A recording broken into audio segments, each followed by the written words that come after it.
Hi everyone, I'm Crep, and welcome back to Let's Play Void Stranger. It's been a little bit, hasn't it? I know this LP isn't any... let's not use that phrasing. It's nothing new for this LP to have some long stretches between uploads. But... okay, how many of you have been in a position where you're working on a project, or you're planning a project, or you've got some other kind of long-term goal you're working out, and over time, you kind of build it up in your head, the scope widens, you get more invested, and by the time you actually get around to acting on the thing, it feels too big for you. Yeah, this is why a lot of my LPs end up dead in the water.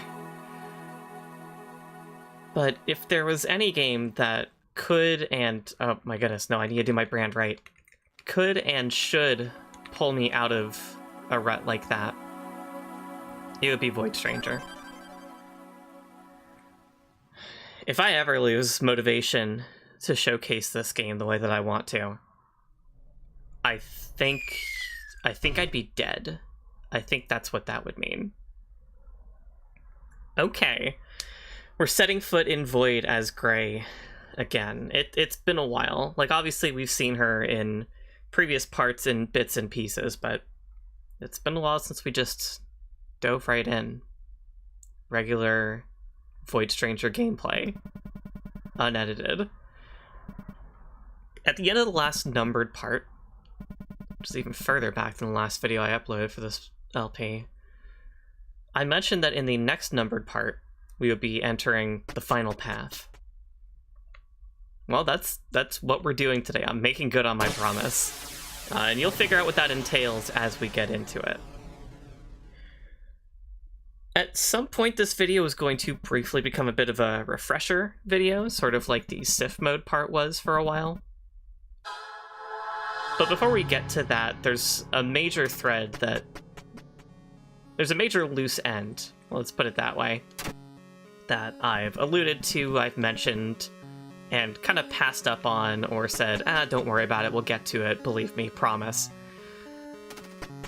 It's about time I follow through on that too. A lot is going to culminate today. As I said in the last numbered part, we've left behind the linear narrative of Void Stranger, but that doesn't mean that Void Stranger's narrative is over. It's time to tie things up. And to do that, we're going to need to get the heck out of Ad's domain. We don't have any business here right now.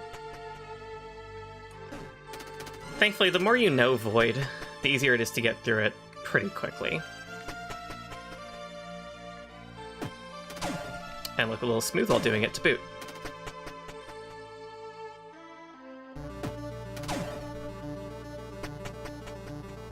Okay, if you didn't see the most recent non-numbered part in the playlist, the episode titled... the video titled Dereism. Sorry, I don't normally think of my LPs as being episodic. But if you missed that one, you might have missed this trick as well. If you put a number next to the locus title indicator and then move that indicator next to, so specifically left to the left of a tile that isn't a number, we'll want to make sure we actually put this number back as well so we can leave this room.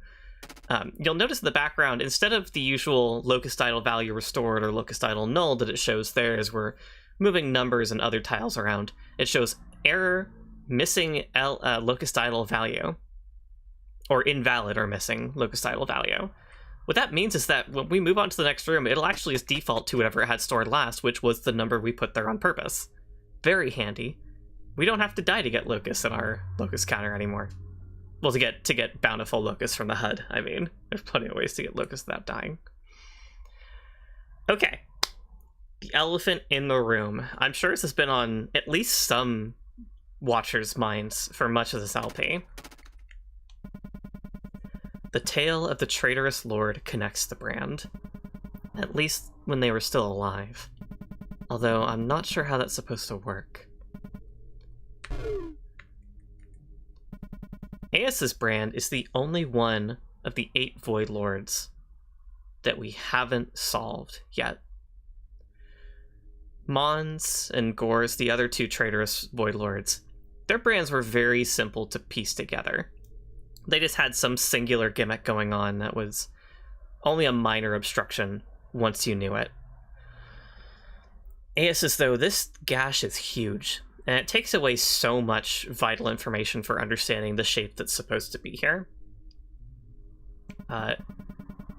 It's worth mentioning that as a refresher, all of the tiles on the murals, all the squares that have the dots within them, those are all characters in Void script, which is just a simple Latin alphabet cipher. And if we let this dialogue continue, Gray can only read 6 of them. There's definitely more than 6 tiles up there, or there's supposed to be. In fact, we can actually see the remnants of some of them. I believe I can pull... Yeah, I can put my cursor up here. 1, 2, 3, 4, 5, 6 are readable by Gray, but there's obviously one there, and one there, and one there. Looks like probably one here as well. There aren't any white pixels around the entire rest of the gash's border, so that's almost certainly one. That's like... We don't know what those characters are. There's not enough info. But we know that there's characters there. We know that there's tiles there. It is complete gibberish. In order to help us figure out how to put together Aeus's brand, I've prepared a special tool. I'd like to introduce to you all the Tale of the Traitorous Board. This is a 6x6 grid, as all of the Void Lord's brands and your brand are 6x6 pixels, or blocks, however you prefer to read that. And it's kind of wide, right? That's because this game is kind of wide. I'll explain that in just a moment. In the meantime, I think it's worth giving all the Traitorous Lords a little visit along the way, starting with Tail as the remnants of Aeus. Hi, Tail. Nice to see you. Now, the observant among you throughout this entire LP have probably picked up at some point, whether it was conscious or otherwise, that aside from Sif's domain lacking any walls and that being a very defining visual characteristic of that whole area, all of the domains pulled from the exact same graphical assets, and they all look the same, barring individual room layouts. Except for Aeus's. Aeus has these really prominent tail segments running along many of the screens. This is what we're looking for. If we go back to the board, we can put B031 right here. Now, as for why I put it there, that part's kind of hard to express in the format I want to express this mystery in. Part of the idea with putting this brand together is that you take screenshots and you bring them together in some sort of image editing program and you arrange them as is appropriate. So we're losing out on the physicality of doing that and understanding how they actually relate to each other and why. But you'll just have to trust me that I know where they're supposed to go, and there's a reason why they're supposed to go where they go, and we'll get there as we start to actually gather them. For the moment, let's move on. There's plenty of tails to observe, such as one here in the upper right. We'll plot B032 right there.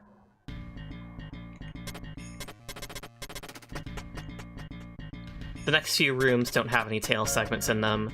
33, 34, but then 35 has these two bordering the sides. We can put 35 right here. Something important is about to happen. B036, its tail segment actually connects to B031's. And while we're here looking at B031 again, there's something conspicuous in the upper right. This scale does not look like the other scales. It looks like a diagonal arrow. Let's keep that in mind for a moment.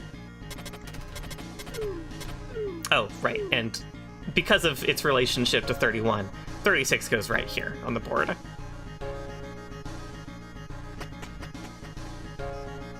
Here in 37, we can see a matching diagonal arrow right here. They're both pointed up and to the right. As it turns out, that means that they're a pair, so we can use that as an indicator of diagonal connection that we otherwise can't see. So let's go ahead and put 37 right here to the right and above. to the right and above of B031. Incidentally, B038 goes right next to B037. It's really obvious the way they connect. Put that right there.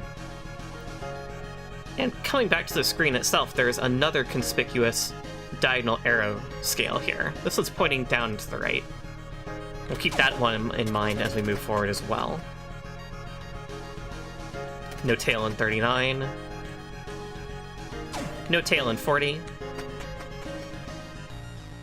No tail in 41 either. 42 is another bordered room.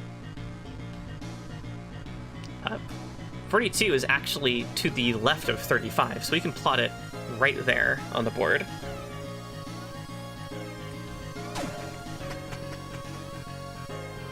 Nothing on 43. Well, there's something on 44 and someone. Can't say I'm pleased with this, but we do have to say hi to Mon.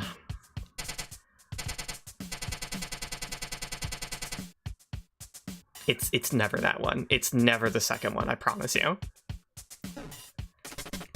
Can't even push them off here. If we wanted to go through the effort, we could push this rock onto them, but that's really not necessary. Anyway, let's put 44 right here.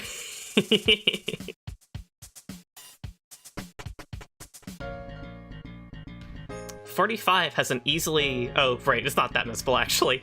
I forgot for a second. I was so focused on the upper right corner, how it's such a small chunk of the screen, I immediately tuned out the bottom right corner. It has this winding tail segment with another diagonal arrow. This one down left, though, so it doesn't pair with the previous one on 38. 45 is actually above 32, so we can put it right there.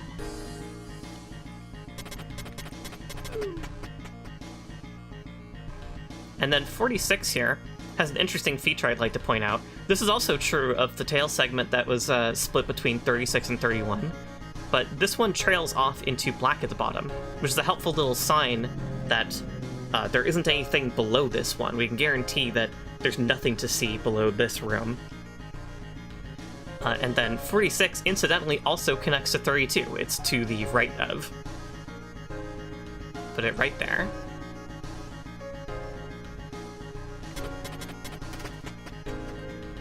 .47 has another segment. This one has another down left diagonal arrow. But even without that, 47 is directly below 42, so that gives us a positionality anyway. We'll put it right there.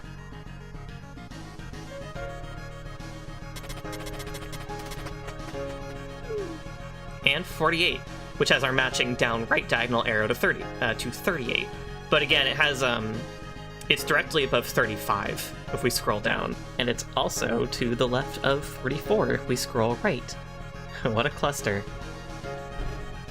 There's actually only one screen left with a tail segment on it, and it's this one, 49. 49 is to the immediate left of 42. Put it right there on the board, completing our brand. If you remember from observing the Let's Play up to this point, all of the lore's brands are the negative space. The shapes created between the tiles make up the actual brand shape for each lord. So what we're looking at here is actually the gaps between tiles that we're going to want to draw. And if we pull up the mural again, this actually maps out. We can see how our shape matches the gaps between visible tiles in the mural. Perfect. Let's go ahead and get through the next few rooms, as AS's brand room is B053, and we're very close to it already.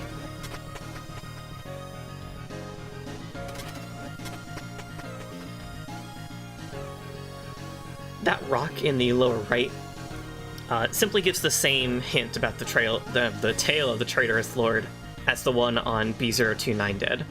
So we don't have to worry about talking to that, which is good, because trying to get down to it would, well, it would ruin our ability to draw this brand without serious effort. Funnily enough, I learned how to do this brand burdenless. Not, I just screwed up minorly for doing it burdenless, but that doesn't really matter.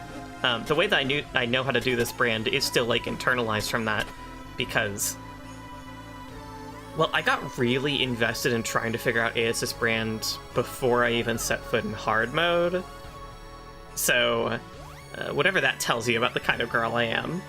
Even then, though, I still didn't figure out how to draw it myself burdenless. I had to look up someone else's solution, because you're not necessarily supposed to. You can, but it's way easier with the wings. Anyway, though, there they are. That is the last bit of Void Lord art we are going to see on the sides. Let's take a dip and see what we find.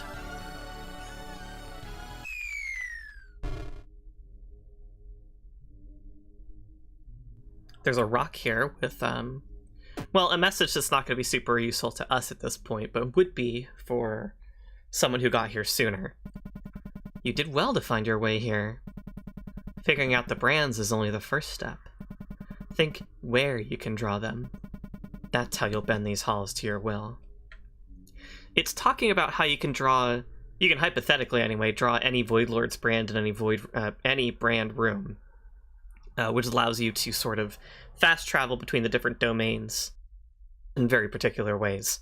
But we've already been doing that. I've been doing that ever since Lily mode.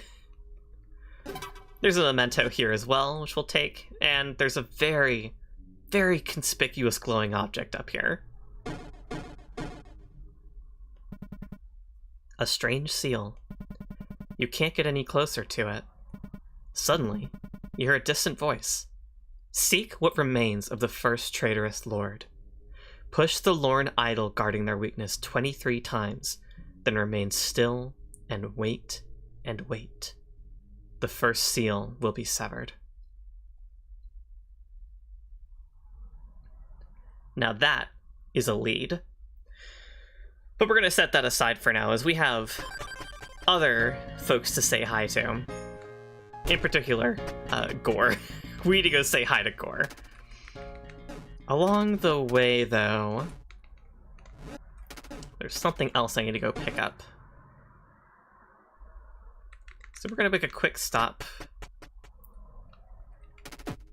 over to B085 at the top of Mon's domain.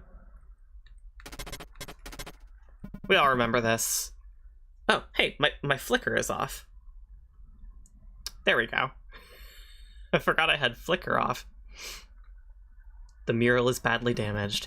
You can only make out some of the characters, but I mean, that is true, but we can tell where all the tiles are. Sif already did this. But there's some things that the Voided can't see, if you recall.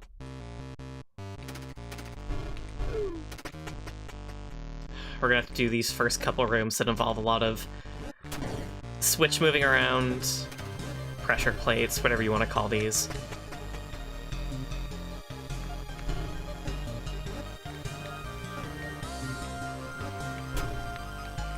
So many inputs for such a simple thing.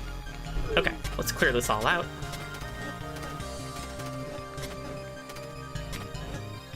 That's not where I want that. Do that.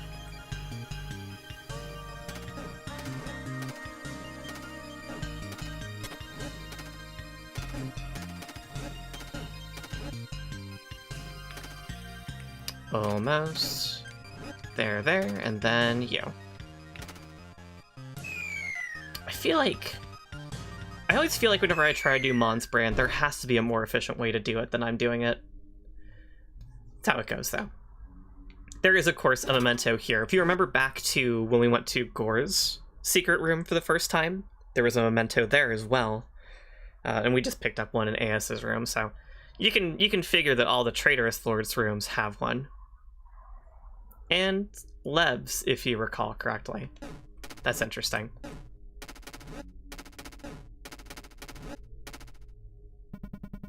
There used to be a seal here. One day it simply disappeared. Strange.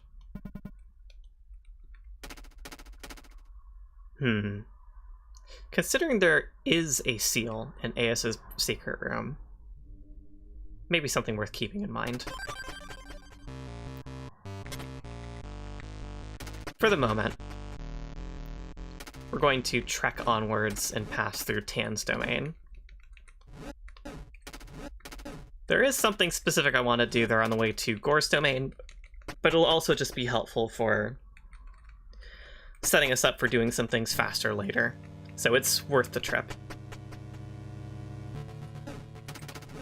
First off, I want to get up to 14 locusts.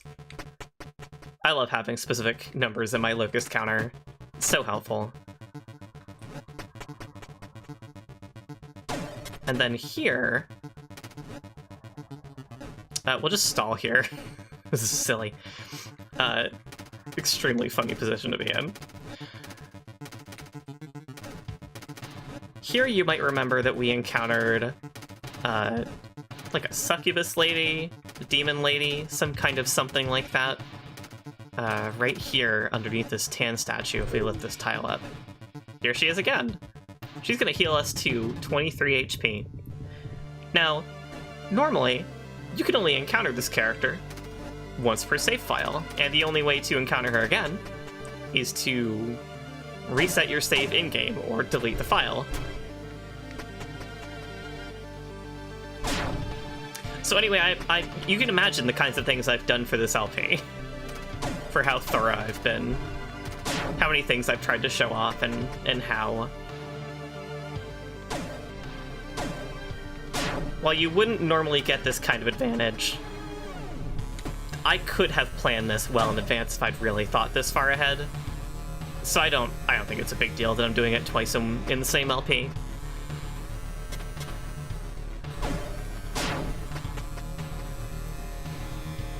And it will be a helpful advantage. Having 23 as a number in our HUD to just pull from is very useful. Especially when it allows us to keep our locust counter free.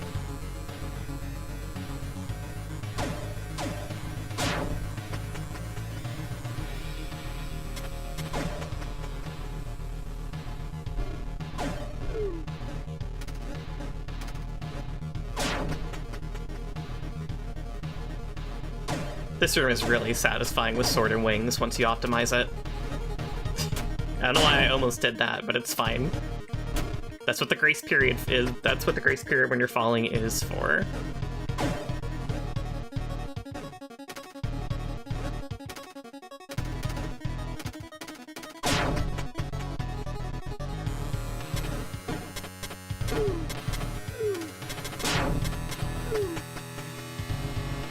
Getting there.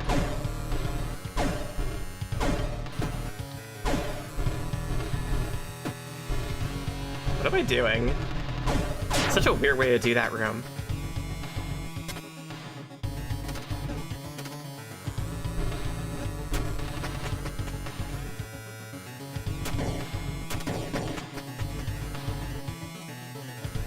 Yeah, you can see how, like, some of these rooms in Tan's domain are very quick when you know what you're doing.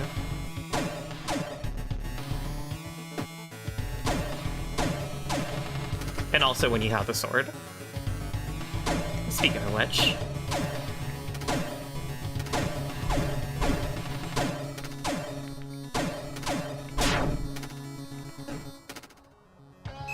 we'll go ahead and take this shortcut since it skipped a few rooms. It's handy. And we don't have to fight Tan since we already have the Void Sword. Okay. Like I was saying earlier, let's go pay Gore a visit. Well, while I'm here, since I looked at AS's and Mont's murals, I might as well look at Gore's again. You all remember. You see half of it, you see the other half of it. It's cute, right? You think it's cute?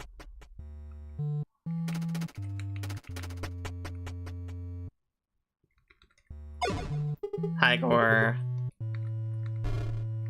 Just wake them up and then say nothing and leave. So 14 Locust here conveniently warps us to B157, which is Gore's brand room. Don't worry, I can't waste my time with you either.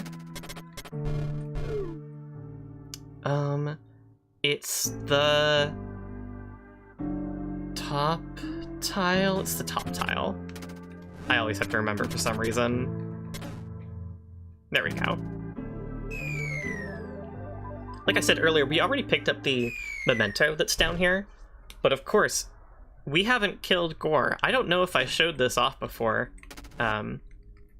What, like, would be here if you have killed Gore. But we can check it out right now with Gore still alive.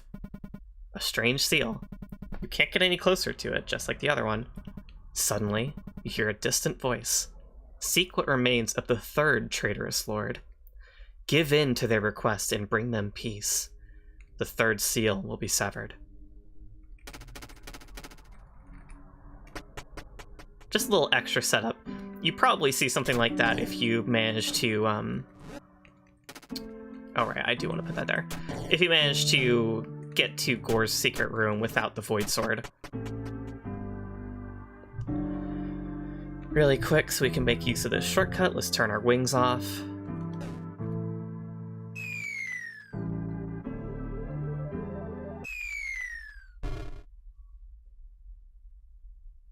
And don't forget to turn them back on. And then I don't want to be in the burdens menu next time I open the pause menu. That's silly to me. And here we are in Sif's domain.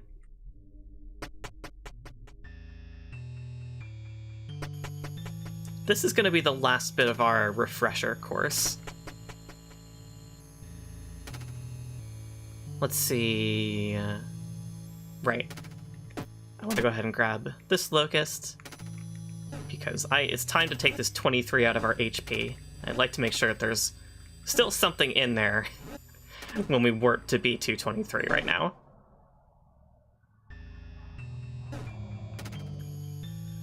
We all remember this. There's a particular message in Sif's secret room here, with this rock in the lower left. Destroy what remains of the traitors. Return to 000. Then you'll find Lord Ad's final treasure, one they hid even from their allies. The key that engraves the brand of Dis. If you haven't pieced it together yet, this is what we're doing. We already know how to kill Gore, that's easy.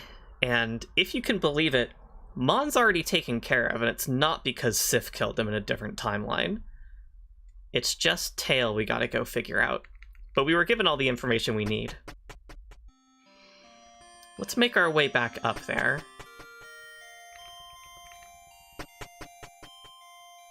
I think I showed this off already, but there is a very convenient warp back to Ad's domain here in B227. Let's go ahead and get rid of all these volatile tiles.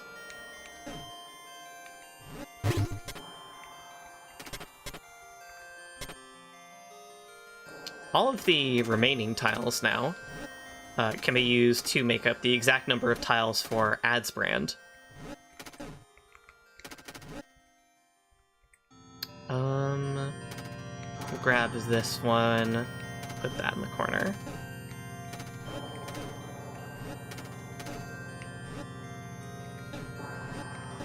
Stairs are in the way. There we go. 1 to 1. Once you're down to exactly only the tiles that can't be destroyed in this room, it's exactly 18, which is the number of Ad's brand. Let's head back up.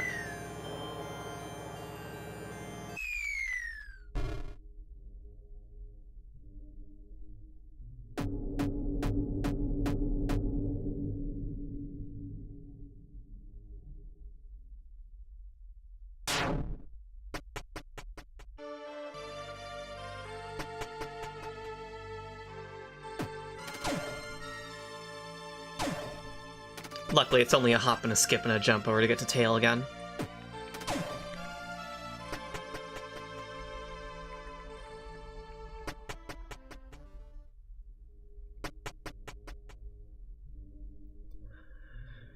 Hightail, your music's gone, which means someone came by and told you not to speak to humans.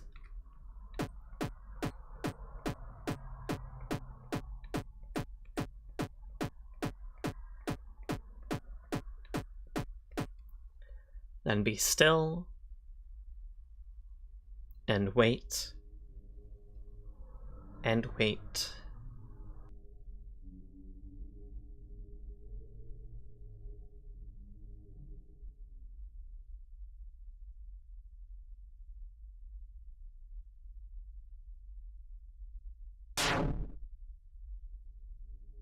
"23 seconds, to be exact. Can't help but notice we've got full access to Tail's tail here. Sorry to do this, girl.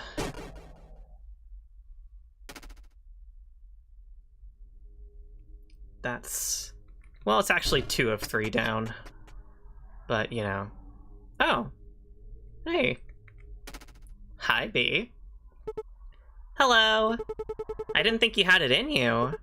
But you actually killed that tattling snake. Stone cold. Honestly, I should have taken care of it myself. Not that the blabbermouth actually knew anything worthwhile. So whatever wisdom it might have shared with you, take it with a grain of salt. I mean, how could it possibly have understood what was going on back then? I'm getting too soft. Go die or something. See ya! Good to see you too, B. So it's gonna be a few more rooms before we can actually do the thing. Do what the rock said and return to 0, 0, 0. But we can. Especially because I have been conveniently keeping my locust count empty. Actually, I don't want a white tile, I want a glass one. Let's move the 0 first. I do want to keep the 36.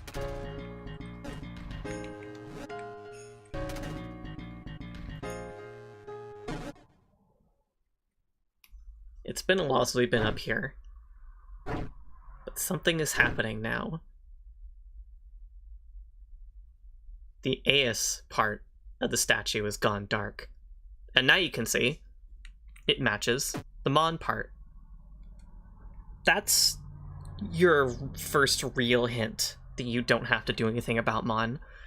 The other hint, which you might have noticed at some point, is that Mon wears like a spell tag on their face, right? Covering their eyes. Yeah. That's their seal. How they got it out of their secret room, how that makes Void believe that they're not alive, who knows. Anyway, though, it'll be in our interest to return to B036 really quick.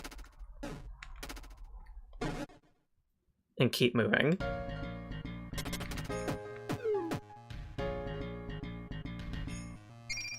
Along the way, we'll grab some locusts. As ever, it's helpful to have specific numbers on hand.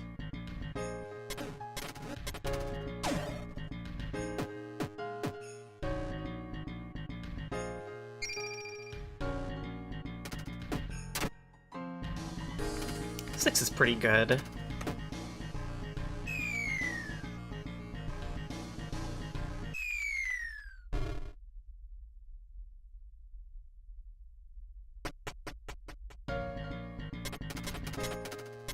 Let's go ahead and do Tan's brand again here. It'll be very helpful to,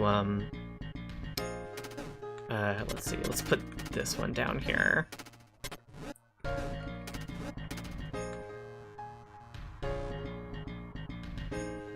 This is almost fine. Ugh. You go over here.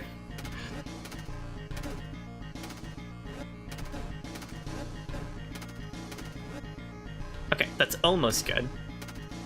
I need to move this again. Put this down here. There we go, put that there. And now we're good. Since we've taken care of Tail, and Mon's already squared away, the only thing left to do is to give in to Gore's wishes.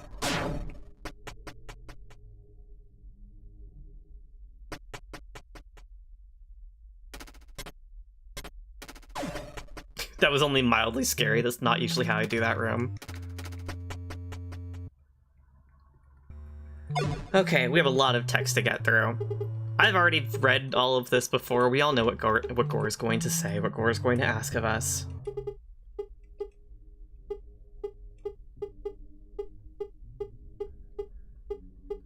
We'll let them get it all out. Their questions about afterlives and such.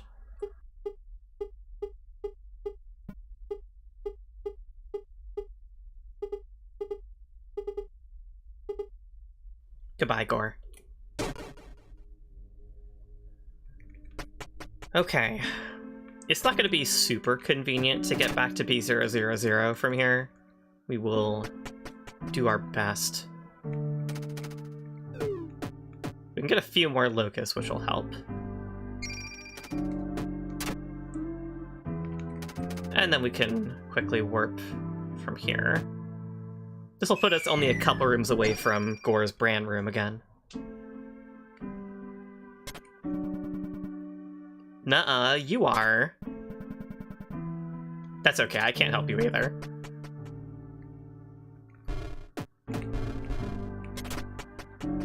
Nice and quick.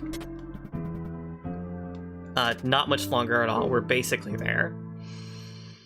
Okay, now that we've done that,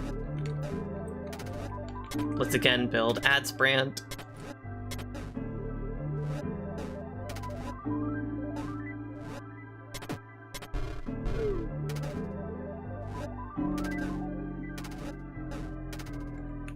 Let's just break these. Trying to remember, I think we have exactly as many glass tiles as we'll need now. So let's be careful. Put that up there for the moment.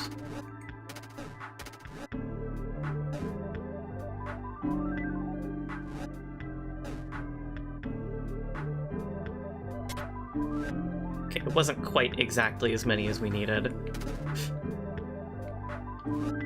Actually, is quite a bit over.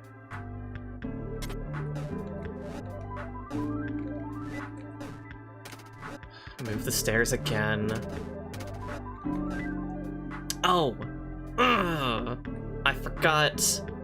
Oh wait, luckily I still had one too many. I didn't even notice. Oh, we're so lucky. Okay, we can make this work. Put you in the corner. I never lose.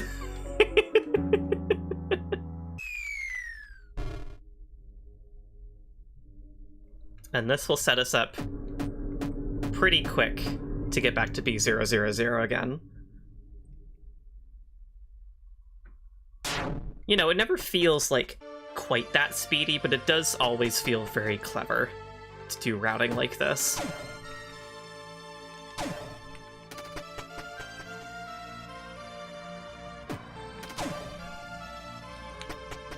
How many times am I going to kill that leech?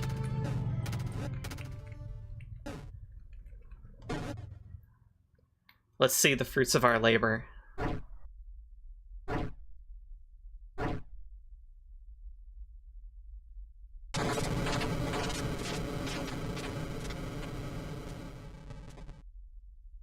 Ooh. Adds final treasure.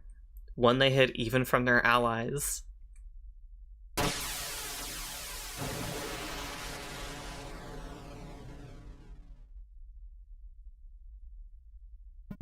The strange rod has changed its form, and somehow you feel your uneasiness fading away.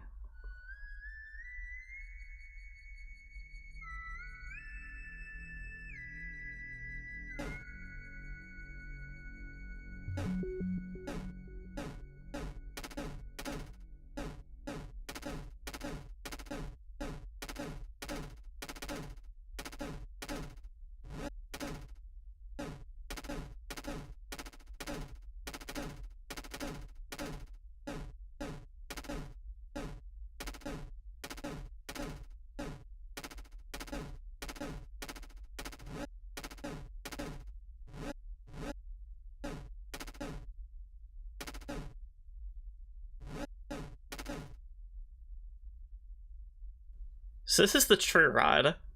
We can pick up as many tiles as we want, provided we actually have the room to do so. We can also pick up multiple different kinds of tiles. It's a first in, last out system.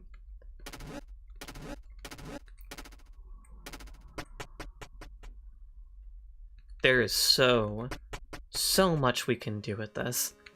But considering how late in the game we've gotten this, in truth, there isn't actually that much we can do with it.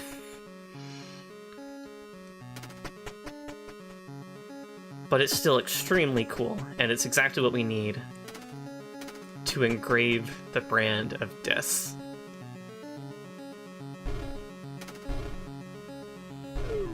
Let's go ahead and get back to Ad's brand room one more time.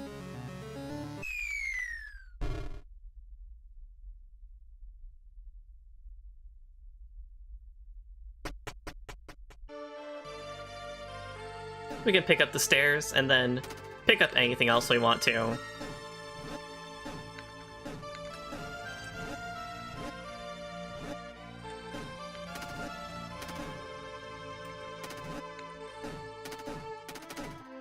And there's Sif's brand. Like nothing. Like nothing. It's so easy.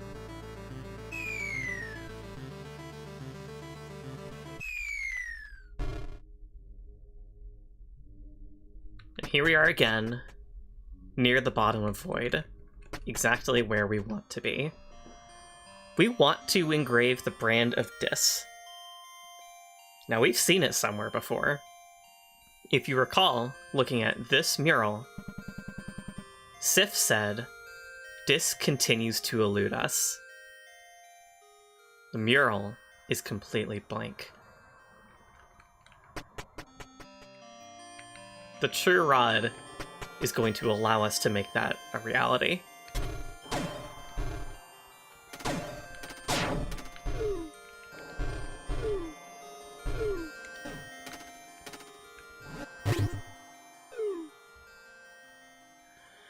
Okay, let's pick up the stairs, get rid of all this glass, and start going at it.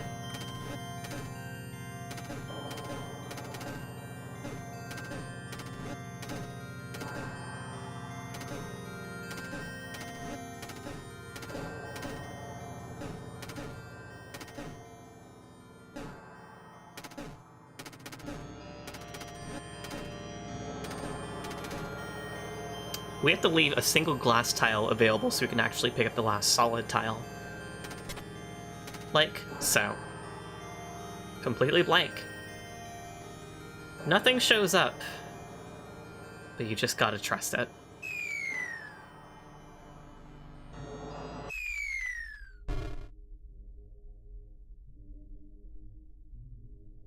Now, this is an interesting space. We don't know where we are. It's a lot like secret rooms. Let's talk to this rock. That leech, that lazy eye, that maggot. Traitors' agents who roam here. Hear me, reach them, slay them, and thus you shall prove your mettle. That leech, that lazy eye, that maggot. Order matters, it turns out. Should we try to kill any of those monsters in any other order, it will not work out. So let's get the leech, the lazy eye, and the maggot. Clearing out the ad statues, letting us push this Sith statue, and if we really want to,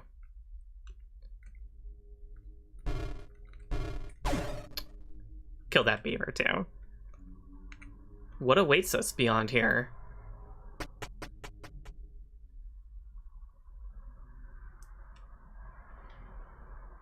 So people in the System Erasure Discord call this the Gate, which, as ominous and specific as it sounds,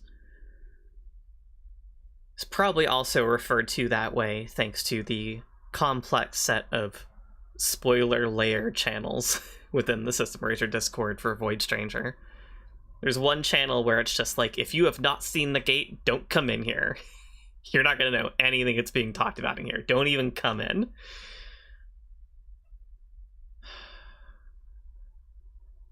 It's really something. Well, let's go inside.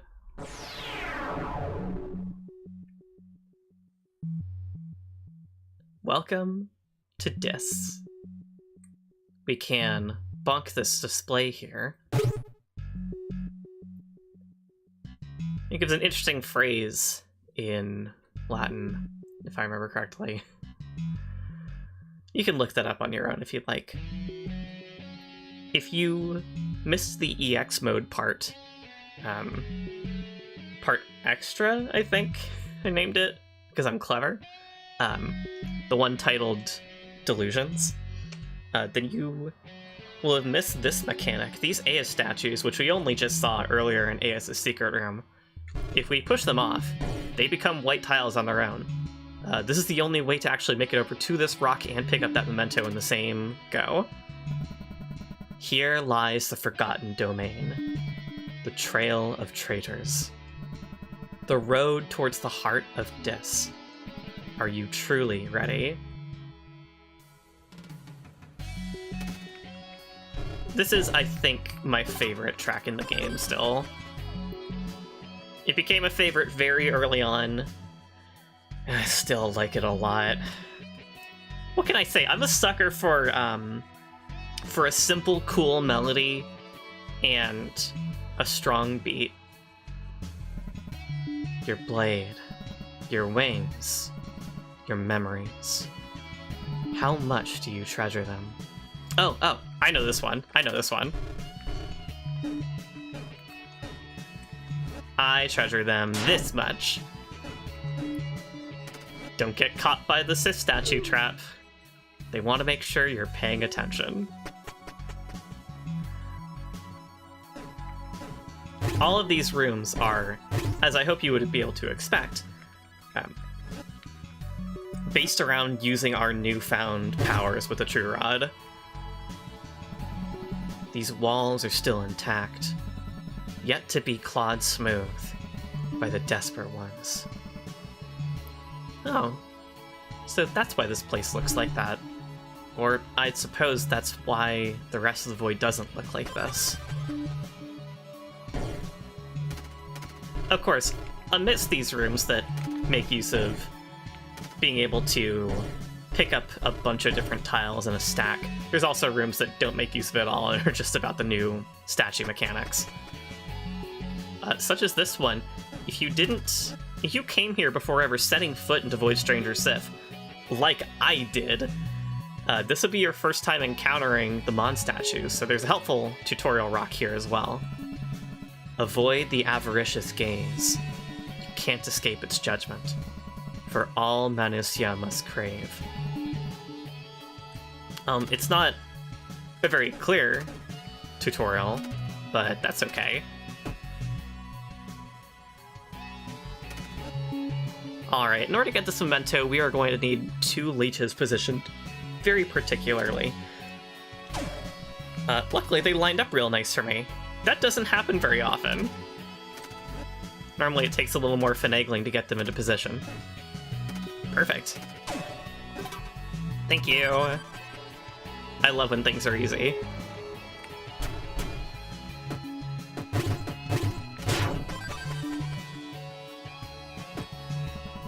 How brittle. Be careful where you step, and leave nothing behind. There was a similar room in EX mode to this one that we've already done, but this one did come first. I just played that one first because I was being silly. That's why that one has more of a spin on this one, and this one's more straightforward.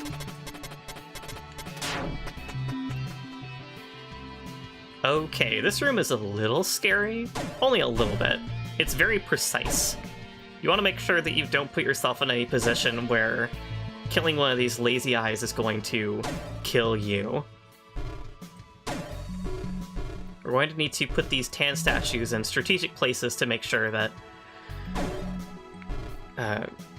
as we're killing these lazy eyes, we don't get zapped by any of these Mon statues. Grab this. We should get this one and this one too. We'll want to grab this one before we push this Tan statue up. Use this Tan statue right here to block the vision from that Mon statue.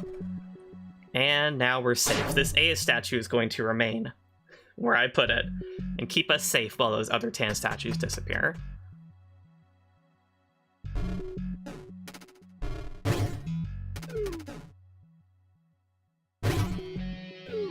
Oh, that was close. Huh, what did I do differently there? That's interesting. Oh, maybe I usually pick that up. Huh. Okay, hold on. I need to figure this out now. That's not normally how I do that room. This room. That's not normally how I do this room that I'm in right now.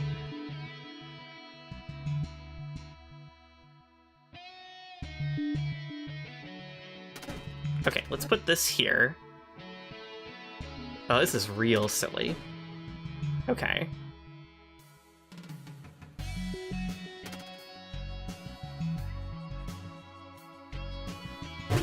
Put that down.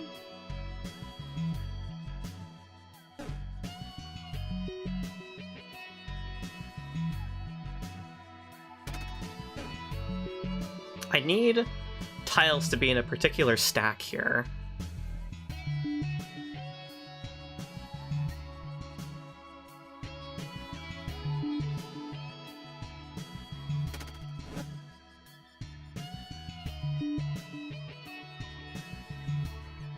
Kill that like that, which is funny.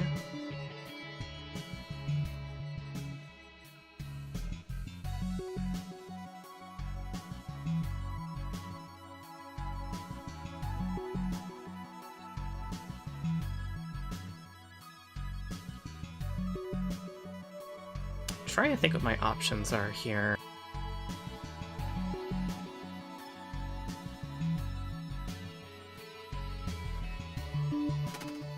Let's pick this up.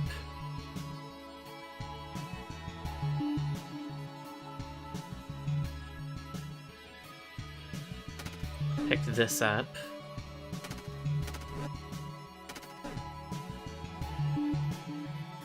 Huh, that actually still wasn't what I wanted, I just realized.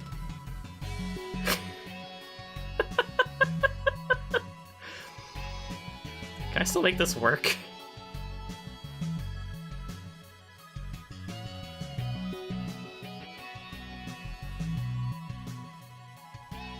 Can I still make this work? Okay, fine. I'm gonna do the cheap thing. So here's a little secret for everyone. As soon as you get the True Rod, the remaining Void Lords vacate Void, as they've all been called down here into the heart of Dis. Which means we actually can't get sent to Void Court anymore. So we can cheat as much as we want. I was hoping not to, but like it's fine, it's whatever. Let's do this room Correcto style now. There we go. And like that. And then like so, pick this up, put it down here, and we're done. See, I can do it without dying. I know what I'm doing. I just flubbed for no reason.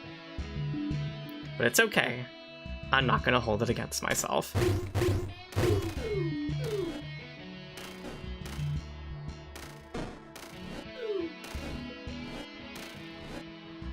Okay, we're gonna need to manipulate this leech's position a little bit such that we can safely get over there and grab that remaining lit fuse tile.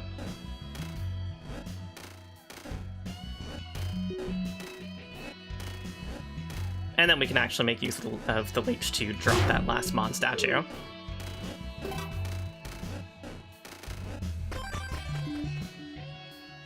Ooh. Okay. I don't know if, like, this lands the same way to someone who hasn't been playing this whole time, but, like, this room strikes fear into every new player, me included, when I was new. It's actually extremely stringent on how you get through it, if you can believe it, looking at it. This is not a freeform one. The only way I know how to do it, it's possible that there is another way and I just don't know it. I don't want to assume that I know the only way to get through here, but it seems pretty likely it's the only way to get through here. We go up, we come down, we grab the one solid tile, we put it down here so we can get our wings, which are conspicuously left accessible on the HUD. Pretty much everything else that's here is not worth going toward.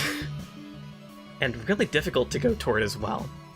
So, now that we have picked our wings up from the HUD and they're in the rod, we don't have our wings right now. So it's a really good thing that we're facing up so we can put them back down and have them again. This is the pattern. We make use of the fact that we can be using our wings while we pick up the wings. And so they're not revoked from us until we step onto solid ground.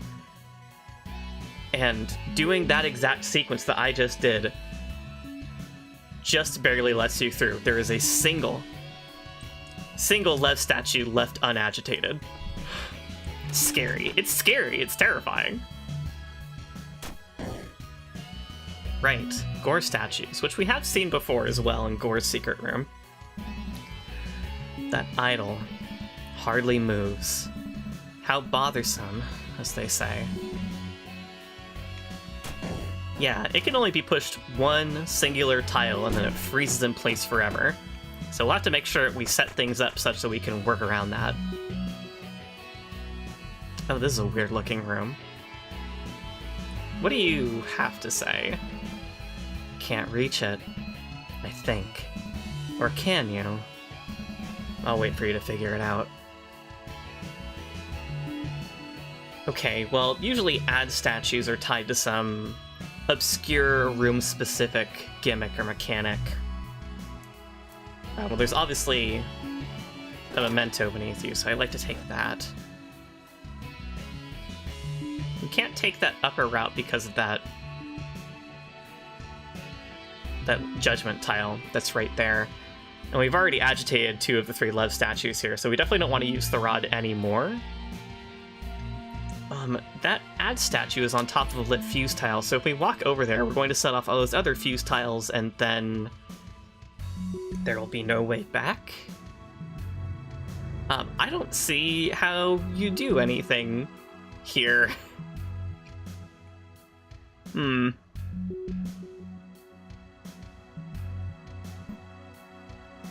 ellipsis? That's not what you were saying before. Hey, do you have more to tell us? Come on, spit it out. Have you tried different palettes? Some of them make my eyes hurt. You know, I kind of haven't. I mean, I've changed colors between characters, but that was actually just using the same palette slot. A little secret for everyone. I don't know, I guess we could... Hey, wait a minute! You're trying to get me to switch off from my gorgeous, vibrant blue palette that I made specifically for my own play. I'm not going to do that. This is my favorite thing. Okay, so what else can... That ad statue moved.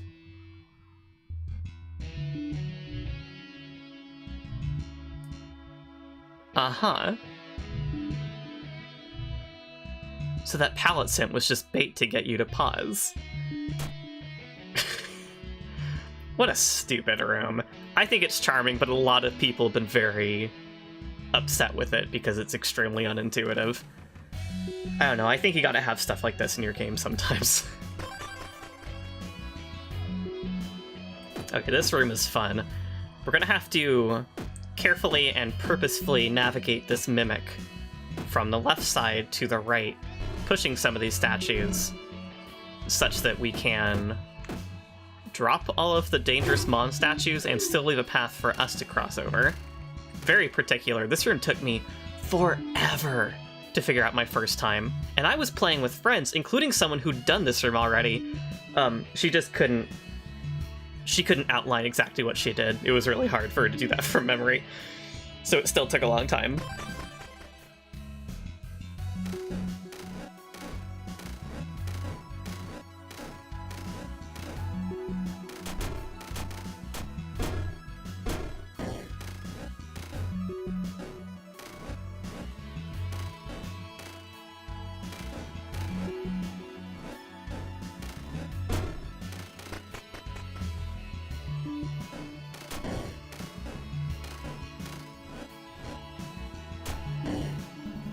You're getting closer. Even if you feel stuck, listen. Remember. Okay, this one is a real trial. Many of these gore statues are not actually usable for pushing onto any switches. I mean, there's a couple in the corner, obviously, but there's some that are just right next to each other in ways that will never push them away, because they're also against the wall. This one, though, we can make use of. Push that down. Now we're not going to be able to make use of this one down here, but that's okay. We still have plenty. Let's go ahead and grab some tiles for our own use. We can leave that one there, actually. Push this one.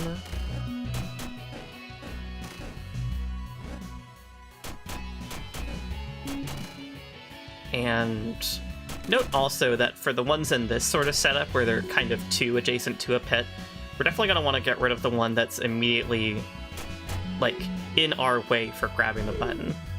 If we pushed that one off, this one would have still been our way, and it would have been very difficult to get this button.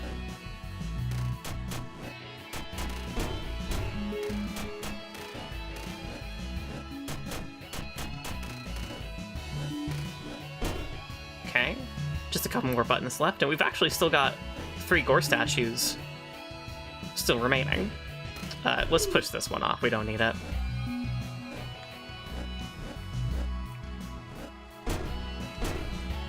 Take that.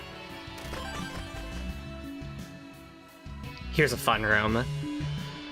We're positioned right above our sword, with an octahedron 1 tile away, giving us just enough room to either pick this sword up or push that tan statue up and have that octahedron on our butt the whole time. That's not going to work out.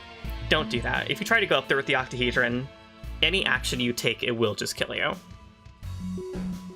So we have to pick our sword up, which means we don't have it for killing these enemies. This is what the room is designed around.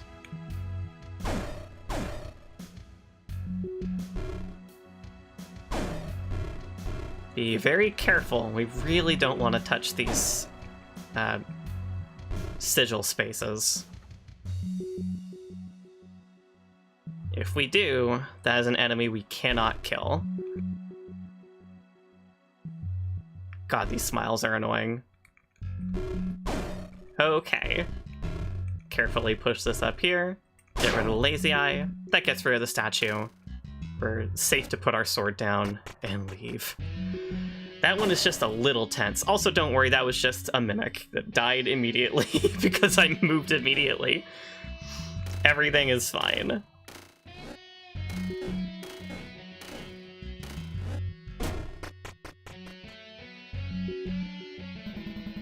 May the blade of beginning slash through the leeches. May the ever-vigilant lightning strike down the maggots. May nothingness claim the lazy eyes. Like the traitorous lords were defeated a long time ago. Be very careful here. This leech really wants to walk onto that judgment tile and get smited.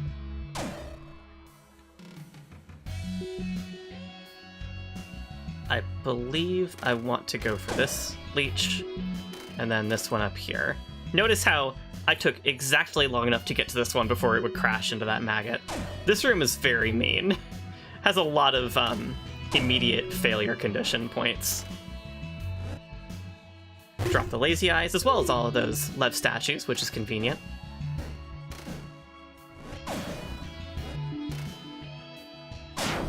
And there we go.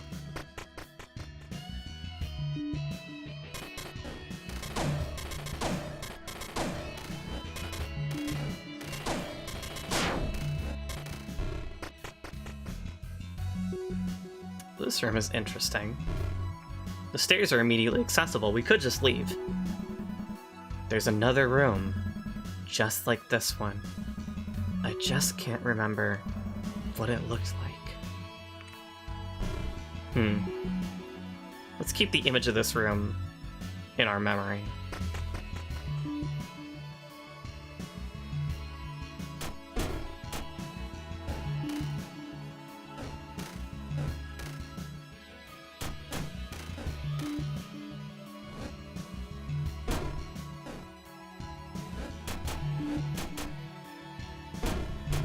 I like that judgment tile off to the left here in a path that goes nowhere.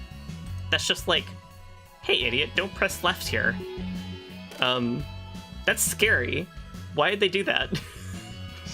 What's with the open threat?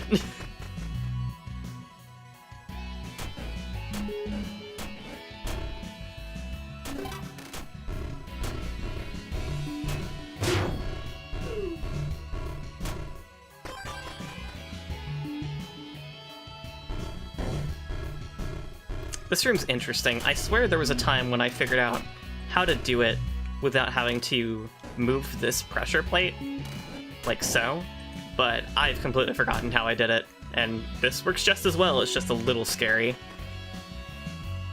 Oh. I see.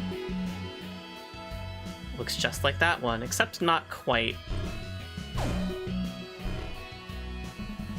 Were you always there? How strange. Everything's so different. Does it even matter? I don't know. I don't think about those kinds of things.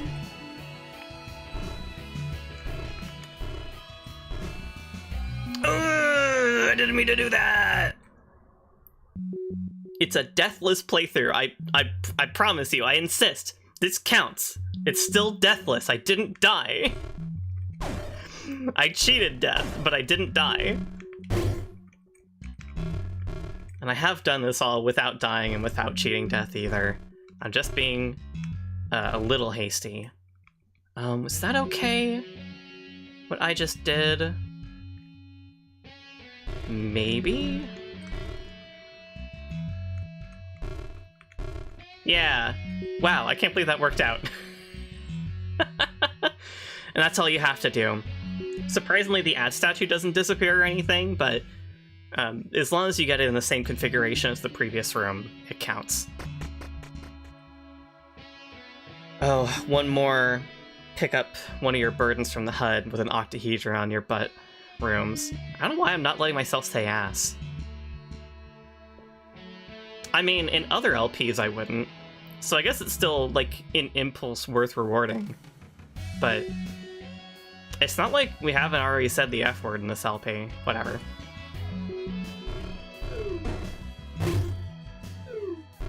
I want to get rid of this agitated left statue as well as the other ones so that it doesn't get set off either. So we'll set it up like this. We can push this core statue in that one. And we should step like so. Safely put our void memory back down. Pick that up. Pick that up. And we're home free. If I really wanted, actually. Let's see what this rock has to say. You can hear me. Sorry for the trouble. I don't have anything to say. Do not give up. Well, thank you. I appreciate it. What a lineup. To cease this endless path, the Void Lords must descend, one after another, from the beginning to the end. But were you to realize you are out of your depth, follow me into the void, and you shall return to where you started. I know who all these statues are. I've even said it multiple times throughout this LP at this point. Ever since Void Stranger Sith, I have been calling these statues by their actual names. But have you been paying attention? Before we actually go into this, I like that that throws the mimic off and makes the tan statue explode. Let's do as that rock says and follow into the void. Just so you can know.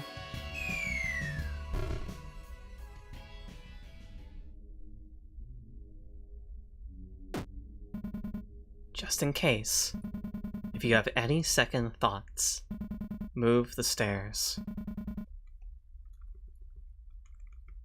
They offer us a handy, helpful Sif reset if we want it. But we won't. I know what I'm doing. So, using the vertically mirrored mimic up there, we have to push these statues off in the correct order.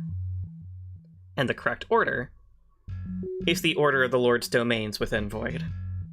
First, Ad, then Aes, B, Mon, Tan, Gore, Lev, and Seth. Having done this correctly, and I probably should have shown off what happens if you don't do it right, it just sends you back into this room, but having done it correctly, we're in it now. Should you meet your demise from this room onwards at any point and encounter the funny little puffball that offers you the Fruit of Void, if you try to deny it, it won't let you anymore. Once you're here at the heart of Dis, you can never go back. Okay, this ad statue is sparkling conspicuously on some glass. Oh, it's an avocado. Hooray. Aes's room, shaped like a heart. How sweet. Well, well, well.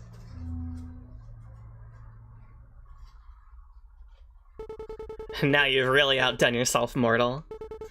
I don't really know or care how you managed to make it here, but I've got my orders. Nothing personal. So how about a rematch?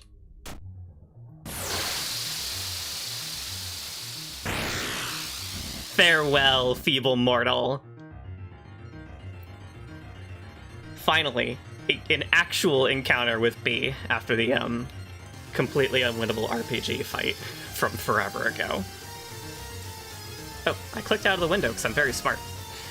B here actually only takes up a single 3x2 grid of tiles. All of their limbs here and a little bit of their body sticking out right here. We can just walk right through it, which we have to do to stab them. They like to retaliate with lightning. Oh, this is a little scary, but we'll be fine. As soon as you land a hit on B, they disappear and then send out a swarm of flies. These flies are, of course, also B, so if we stab them, we can do damage to them outside of when they're whole on screen. Those flies, too, retaliate with lightning. It's handy, as you're attacking B and the flies, to put yourself over holes as you're about to strike them, such that you don't actually lose any more ground from the lightning strike. You might notice now that there's 2 Bs here. As they're flashing in, whichever one on the third turn of them coming into focus has a scowl instead of a smile, that'll be the real one, but in case you need a more obvious sign, the real one is the only one whose legs actually move.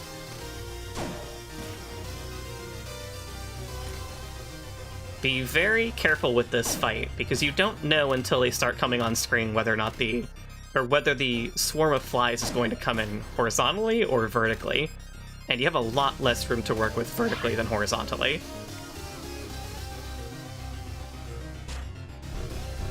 Let's go ahead and clear that out. However, their position is relative to B's main body, where you struck them. So you can take advantage of that as well in terms of understanding where is safe to be.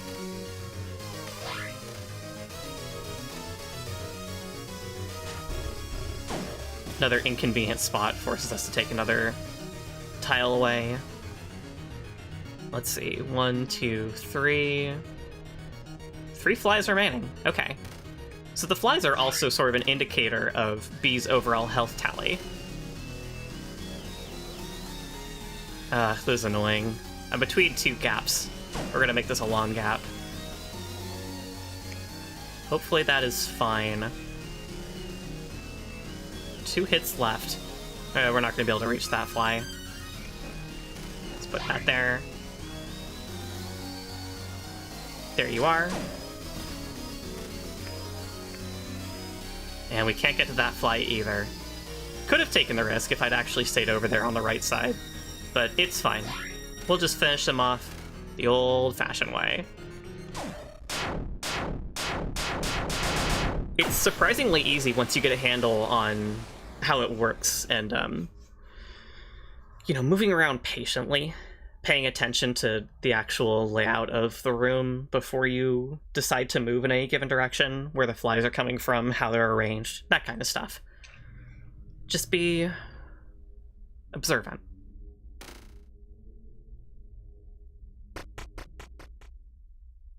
Ah, hi, you're still around. You sure aren't dead, that's for sure. Stranger, you've gotten yourself pretty deep into this mess, haven't you? You probably already figured it out, but not many Void Lords remain, now that you're done with that buzzing fly. One, to be exact. But they're a pesky piece of work. They call them Sith. This isn't really my style, but I'm willing to give one piece of advice for free. Maybe it'll help you to take them down. How about it, stranger? Oh, what have we got to lose? It's not like they're asking for anything. You decide to listen to what the dubious merchant has to say. Listen carefully, then. No one knows Sif's true power, but hitting them with that butter knife of yours might prove harder than you think. Why don't you use that fancy staff of yours instead? My staff? My staff? How's that gonna work? Let me know if that hint was useful. That is, if you happen to survive your meeting with Sif. Good luck! Alright, buddy, that's too many laughters. See ya!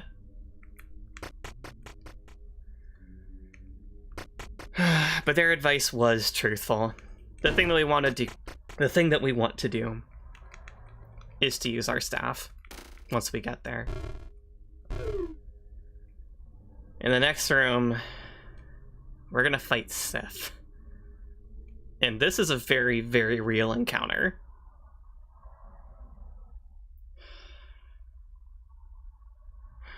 Let's do it.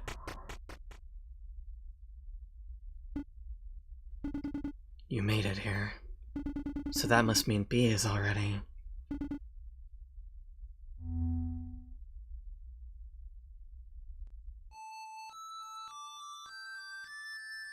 This is the way you want to end it all?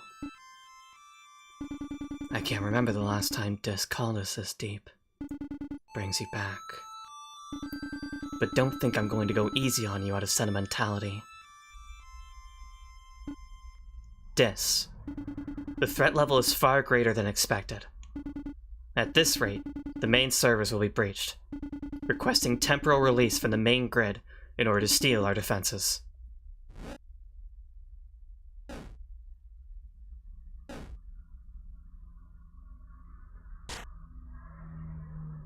Oh, temporal release from the main grid.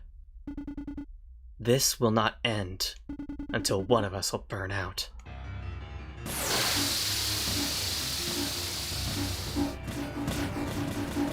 Welcome, everyone, to the only real-time fight in the game.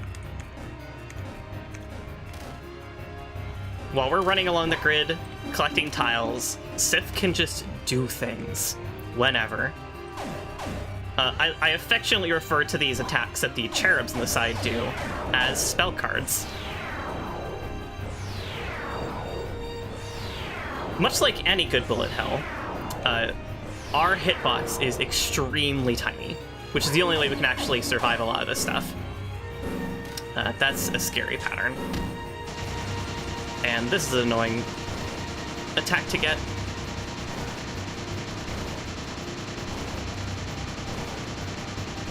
We can navigate very carefully between a lot of projectiles, and especially those larger bullets from that attack. have a much smaller hitbox of their own than it seems, which is helpful for us. Okay, we are entering phase 2. Let's see if I can survive it fine. Okay. Sif has 16 HP in phase 1, and as soon as you get that down to 0, at the next opportunity, they will enter phase 2 here with much scarier patterns. Ooh, that worked out. Much scarier patterns, and a transition there that's also very scary and threatening. I might get a little quieter here because this is going to take some serious focus. Phase 3 is quite scary. This opening bit with the squares is completely deterministic, but after here, all bets are off.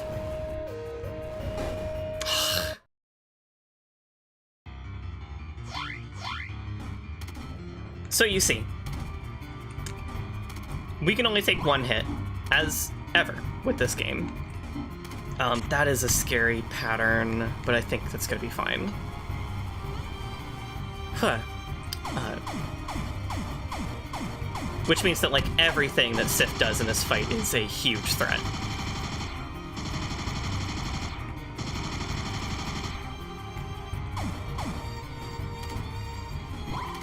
This is fine, though, because I didn't get to finish describing Sif's health situation. 16 HP in phase 1, once you deplete that, then there's the transition to phase 2, right? That's fine. That's not going to be an ideal transition. I'll have time. Whew, that worked out. And then when they come back from this transition, they have 12 HP. I like to grab more than 12 because I'm not actually sure at the exact moment when I'm supposed to start offloading. I just kind of make it work. Oh, gosh. I promise you, all of this cheating death here was always the plan. I was actually really hoping not to run into any situations where I needed to avoid not dying, or needed to avoid dying in the previous rooms of the path to the Heart of Death. I did not want to have to cheat death there, but I also really didn't want to die, so that's just how it worked out. But it was always the plan to handle Sif this way.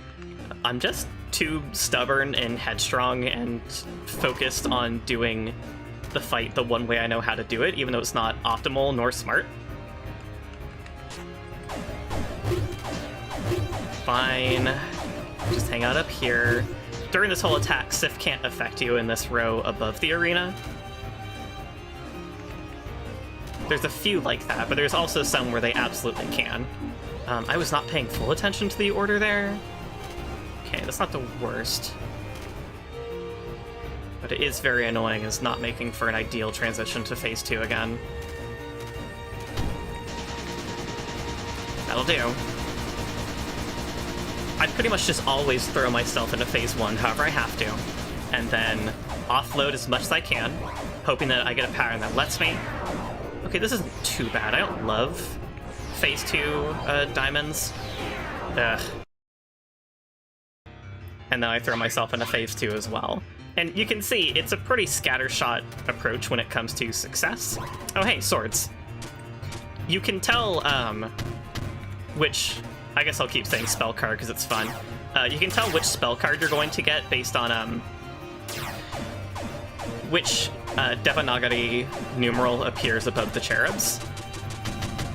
7, or wait, not 7, sorry, 6, which is Lev's associated number. 6 indicates swords. There's 2 different sword attacks, and you saw both of them back to back. But they're both indicated with the same numeral.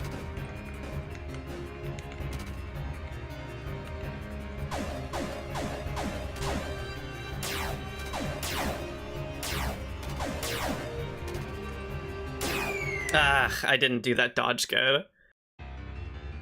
From this point on, I'm just going to cut out any more deaths that I get. So the next attempt that you see, either it's going to be this one or it's going to be the next one, is going to be the next one where I actually make it to phase 3 again. And I can do it. Just trust me. I've done it before. Okay.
Okay.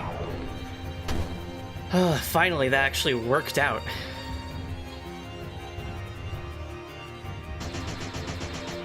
A helpful note for everyone watching.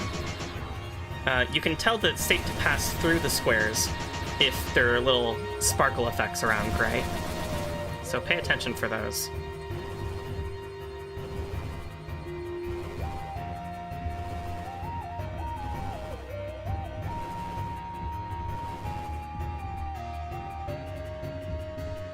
Now we have double squares. You have to pass through them at the exact moment they overlap, and now I need to focus big time.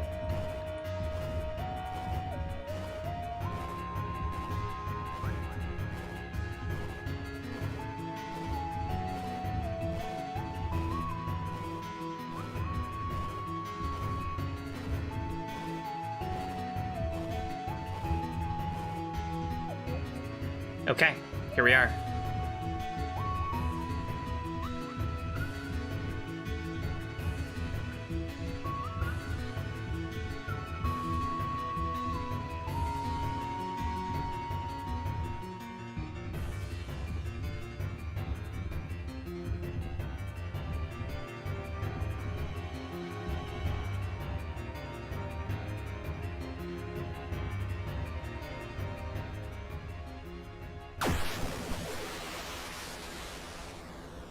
I wasn't able to burn as bright as you.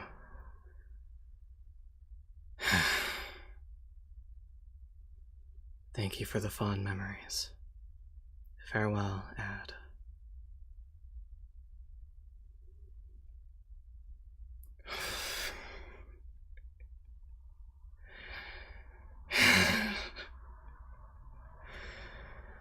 You have just witnessed the 5th ever time I've done that.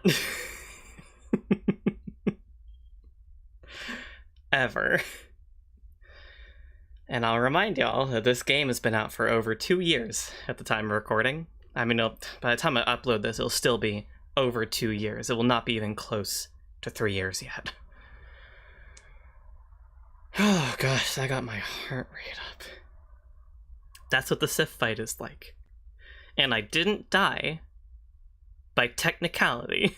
I didn't die.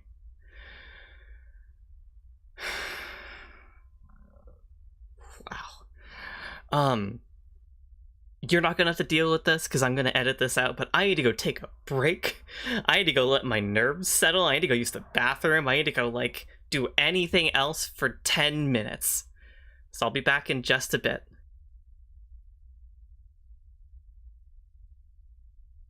Okay. I took some time away. Not a whole lot, but just long enough to relax, snack on something. Okay, there's a few things I want to mention about the Sith fight before we leave this room, just really quick. First off, for like a point of reference of how long it can take a person to get a handle on that fight, the first time that I beat Sith, I had done like a cumulative almost over 15 hours of attempting the fight over the course of like 5-6 sessions over the span of like a month, maybe, something like that. Maybe a little longer. And then I didn't manage it again for another year. This was December of... Oh, wait, no. Oh my god. I managed it in December of 2023, and then it's been 2 years almost since then. Jeez. Okay, well, the other 3 times that I did it, because I mentioned that was the 5th ever, were all this last week in preparation. I've become more consistent at this fight in the last week than I have the entire rest of my time with this game. Okay, so that's one thing. The other thing is that section at the very end where it started going dark. That there are still squares being sent at you very slowly during that bit. I had to very carefully and calmly time up and down presses to keep dodging a couple more squares before the fight was actually over.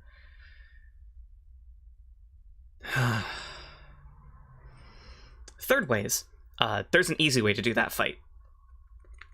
And that's all I'm going to say about that.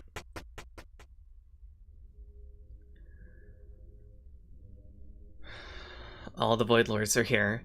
Don't be silly and walk down to the bottom row of tiles on here, because the Mon statue will kill you. And there's no Tan statue here, since Tan statues are always gone if there's no enemies in the room, on screen. I couldn't decide whether to say one of those two things. I said both. There's a very conspicuous black tile here. You can tell that it's not just empty space, because it has the same dark blue and light blue edge that the white tiles have. Let's step onto it.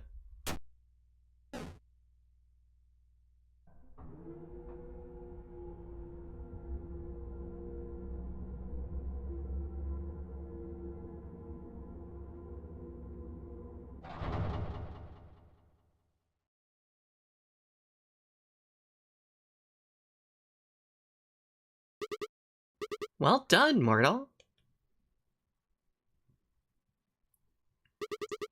You really took your time there. For a moment, I thought you'd never make it. But at long last, here we are, at the heart of Dis. I just realized, I never properly introduced myself.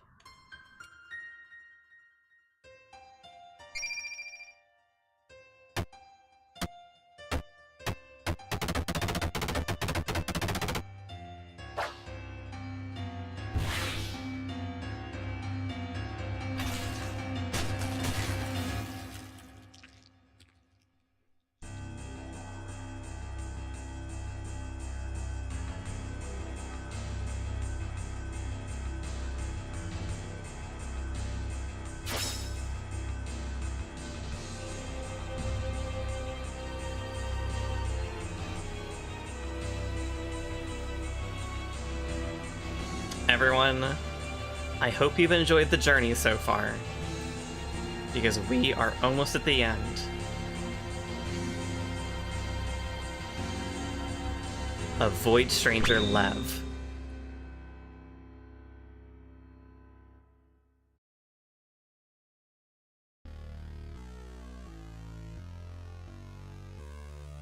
Kind of a tough look you've got there, Mortal.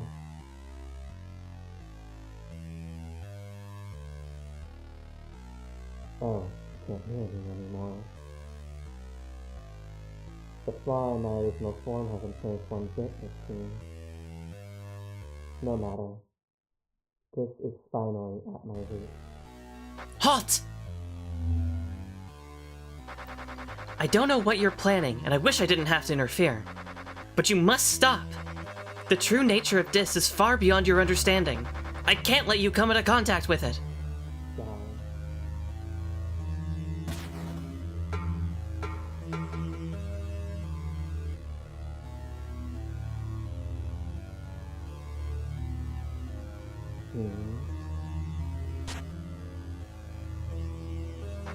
Interesting.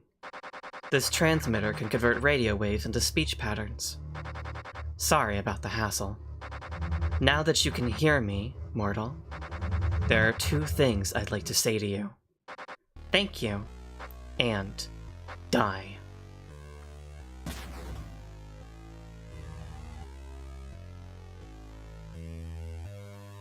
Mon, what's the situation? It's as you predicted, my lord. The mortal has bypassed almost all firewalls. Soon, this will be completely at your mercy. Well done, Mon. Without the locust idols you gathered, my resurrection would have been infeasible. Now that your work is done, there are two things I'd like to say to you. Eh? You aren't serious, sister.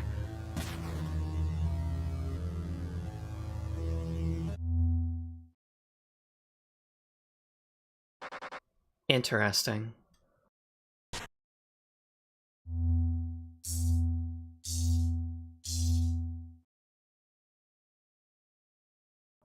Did I miss? No. Show yourself, Ad.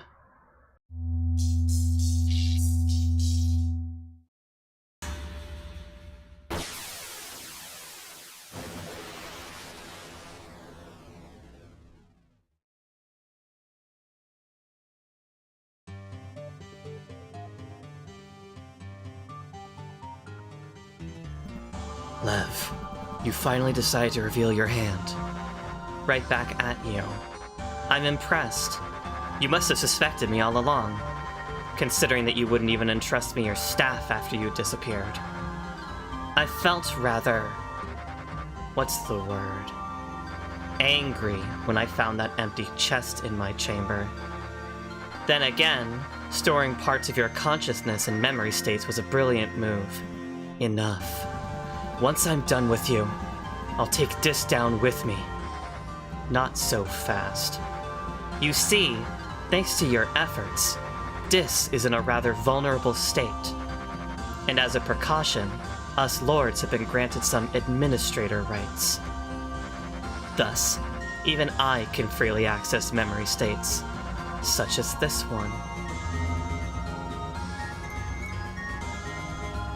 Struck a nerve there? I never understood what Dis saw in these worthless sacks of meat and bones. And yet we had to continue our endless experiments with them, time and time again. When did you start feeling sorry for them? Was it because of that fool, Aeus? Pathetic worm. Leave them out of this. How about a trade? I've been searching and searching, but can't find the first memory state. The moment of our creation. You are holding it, aren't you? Give it to me, and you can have your precious pile of flesh.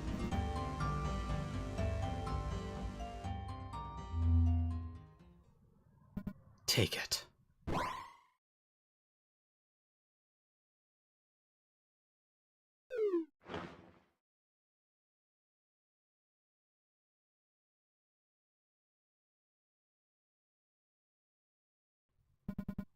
Are you okay? I think so. You are gray, right? Though you look different. How lovely. I'm afraid this will be the end of your mushy reunion. At the very least, I can assure you that the final moments of your middling existence will be truly magnificent. Rise, Devanam Indra Sakra!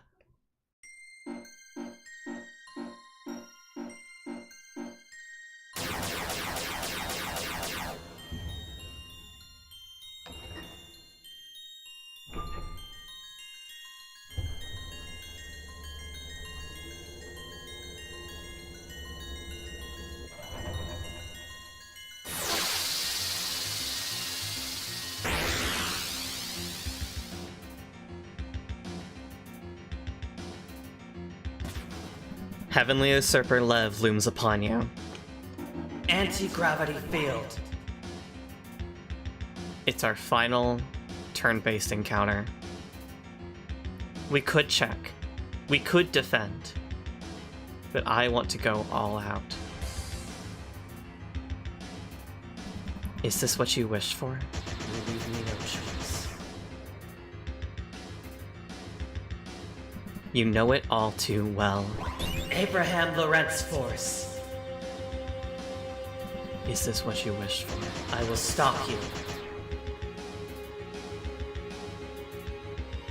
As stars burn out, Protostar. is this what you wish for? Even if I... As warmth turns into cold, Massive star. is this what you wish for? This must end.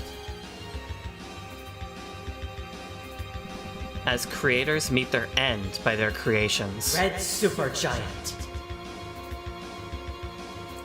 is this what you wish for? We must end. As a child kills their parent, Supernova. is this what you wish for? Lev. You too will cease to exist. Black hole. Stop! Both of you! What do you think you're doing? Damn, it actually stopped. How did you stop it?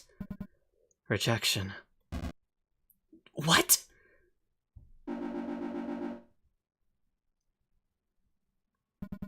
This wasn't designed for us, Lev. All this time, it has been looking for something. Or someone.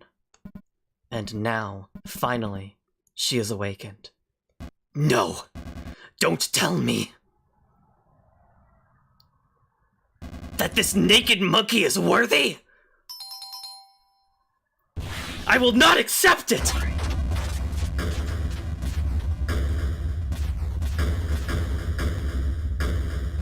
I'll wipe out your very existence! I'll erase your history! For I am the new ruler of heavens!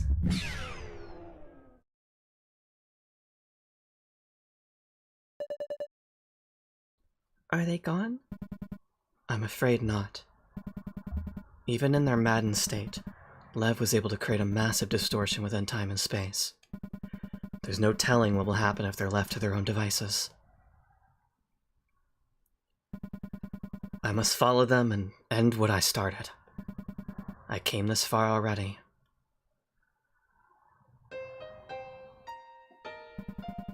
I'm sorry I got you into this mess. All of this must be hard to take in, and I wish I had time to tell you everything. But time is of the essence right now. At the very least, I got to see you one last time. I can finally move on without regrets. Farewell, Lily.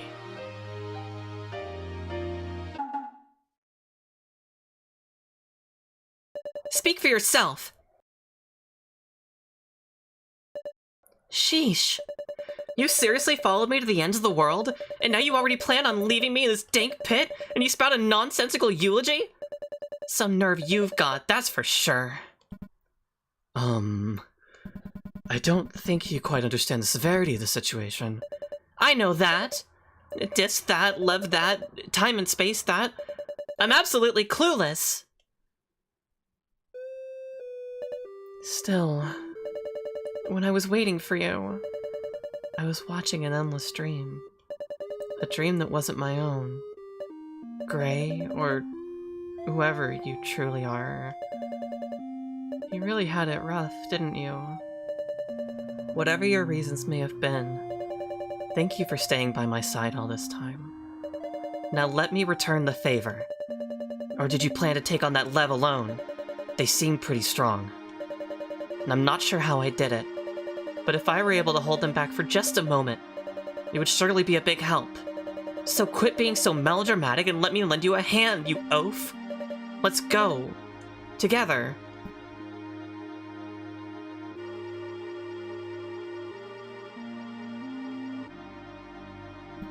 Even after all this time, I keep underestimating what a stubborn dunce you can be. Even worse than me. It takes a dunce to know one. You said it. Lily, I'm happy I was able to meet you. Likewise. Life would have been pretty boring without you around. This amount of excitement is kind of pushing it, though. Whatever awaits us beyond this point, there's no guarantee of return. Not that I think I'd be able to change your mind at this point. So whenever you're ready... Let's savor this moment, folks. This is the one and only time we are going to get to control Princess Lily. She even has unique pause menu art. That's me. I'm like that. I'm like that all the time. I stand like that.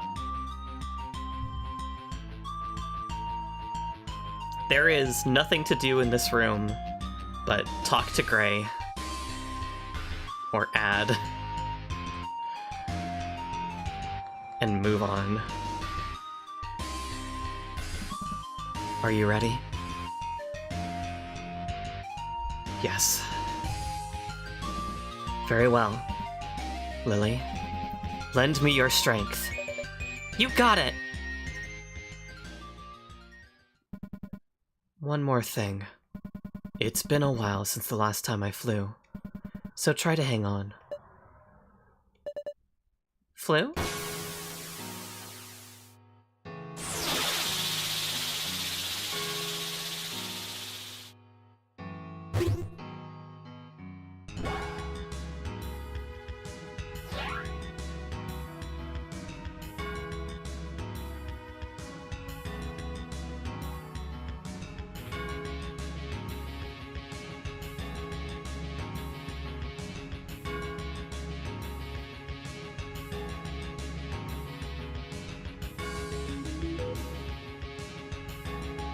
If you've played System Erasure's previous game, Zero Ranger, then you know it can't be a System Erasure game without a shoot 'em up section. Captain, yet another massive energy spike right directly above the planet. Where is it heading? It seems to be tailing right behind the first unknown target. Both are heading towards the comet as we speak. We're too close to fail now. All squadrons prepare to engage. Destroy both targets before they're able to reach Lilith. May you bask in the glory of the stars. So in this section we have a linear power-up system. Every time we clear a wave here, or an individual enemy sometimes, we get this little orb. And picking it up powers up our shots, and also gives us another hit. They do stack. We get a lot of hits at full power-up. It's really worth keeping in mind. So on top of our shot, you might notice that I've been using a sword. We have a sword on pressing the button and a shot on holding it. The sword clears projectiles, unless those projectiles have a black, unless the projectiles are black with a white core, or otherwise black, actually, I think. Just black projectiles in general, you cannot clear with the sword. But all the white ones, those are fair game. Except for those big white ones, I think, that had the trail that were coming from those big ships a moment ago. I think those ones you can't use the sword on. That's not important, though. Hi, Lev. Yeah, here we go. These black core ones we cannot sword away. Many enemies you will want to focus on shooting because you get higher DPS, and you get better spread as well. But some things, like these octahedrons, you're going to want to slash because if you shoot them, they put out projectiles instead of just being dispatched. Slashing them, though, splits them in half and they don't do anything. They also give us a real endless stream of power-ups. The other thing the power-ups do is that when you collect one, you get like a couple seconds of pure invulnerability. So if it looks like I should be getting hit by stuff right now, the reason I'm not is because I'm continually picking up these power-ups.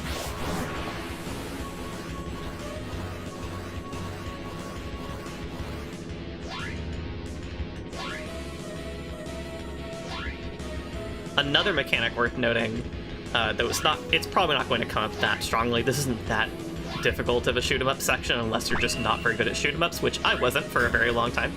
I'm still not great, but I'm finally building the skill on purpose.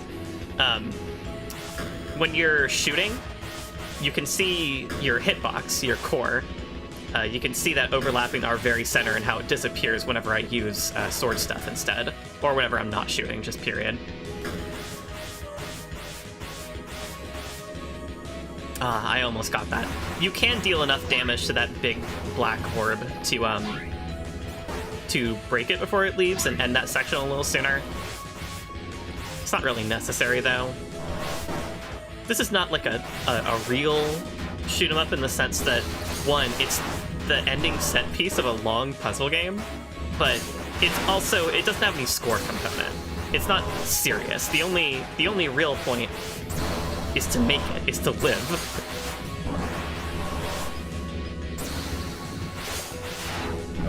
But even then, we probably won't see it in this playthrough, but this section is so forgiving.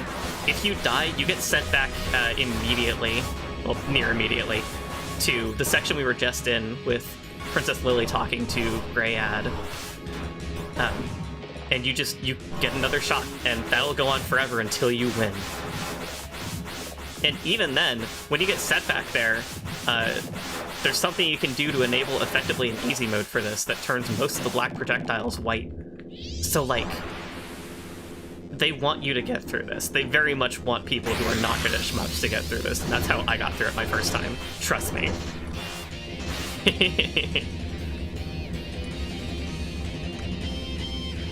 So it's really helpful positioning yourself here when you're at full power such that your spread can hit multiple of these cores. The goal is to break all of them. We are losing our spread now. However, breaking one of the cores will give you a power-up, so you can use that to your advantage. I'd like to set up getting as many of them as I can in seriously damaged states, so that I can then kind of move around and make progress as it's beneficial to me, as I'm getting low on power-ups. Because as you break the cores, you sort of progress the fight in general. That's not 100% true. The fight will sort of progress in attack patterns regardless. But there are certainly some attack patterns you will only see as it gets further low on cores. Actually, I shouldn't say it with total confidence. I've never, like, completely stalled out this fight, so I don't know. Anyway, let's be careful here. So there's a few different kinds of projectiles here, and especially a few different kinds of black projectiles. We have these simple ones that are being thrown at us right now, but you saw those ones that are, like, narrowing, and then they unnarrow, and they kind of hone in on your position in steps. There's also those dragon head ones. Oh, hey, those! Yeah. Those will swing around and then eventually hit your position. Takes a lot of effort to juke them. But yeah, it's not that bad. I did get hit a lot, but it's fine. You get hit a lot at the end of this anyway. However many power-ups you have, you lose them all right here to go to the last phase. One shot. We no longer have the ability to shoot here, but we have this sort of pulse that happens automatically every couple of seconds. And we use this to clear our way through white projectiles here.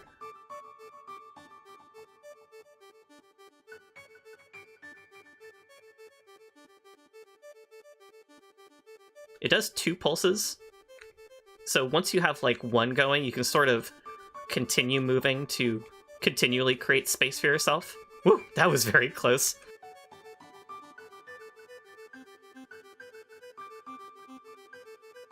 Not bad, not bad.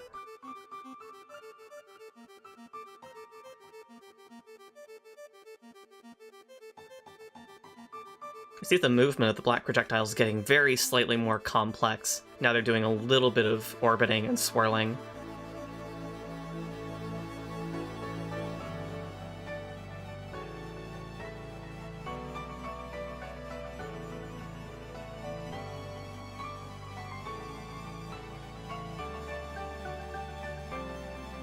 Okay, let's be very careful here. It's easy to get boxed in, woo, with that phase.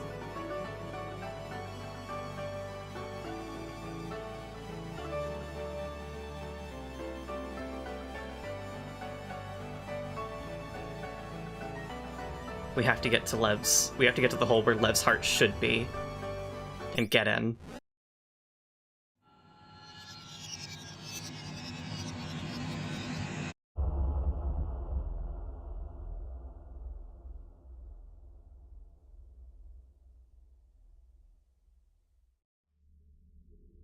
if we had died at any point in that last phase, as in that entire last section where we had the pulsating core instead of being, well, being ad, we would have just been sent right to the ending. But because we went into the cavity where Lev's heart should be, we get this bonus section and one last opportunity to play as Princess Lily. You know, on that note, 127 out of 128. Not bad.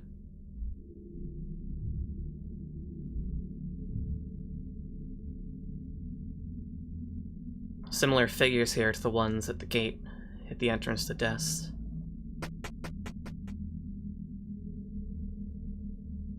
There's an octahedron here, but it isn't after us. Seems to be inactive. Grass. We made grass. How does it feel? Now to make trees. How to make trees. They seem hard at work. Huh. We can just walk across. You are not cold. How to be not cold. The concerns of something without a heart.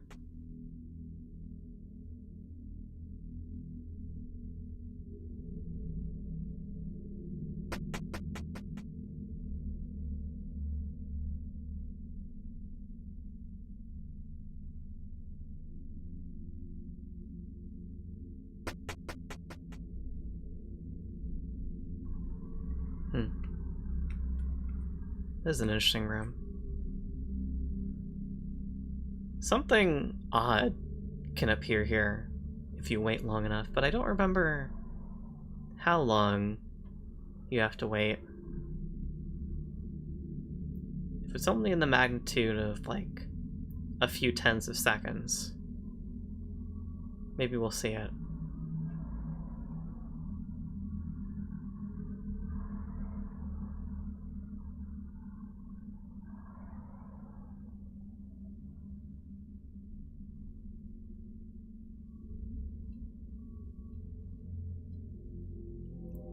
Oh.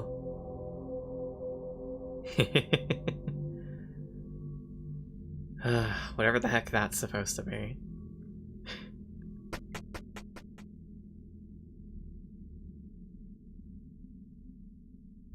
Cradle. We made a cradle of dreams. Trees. They are the same.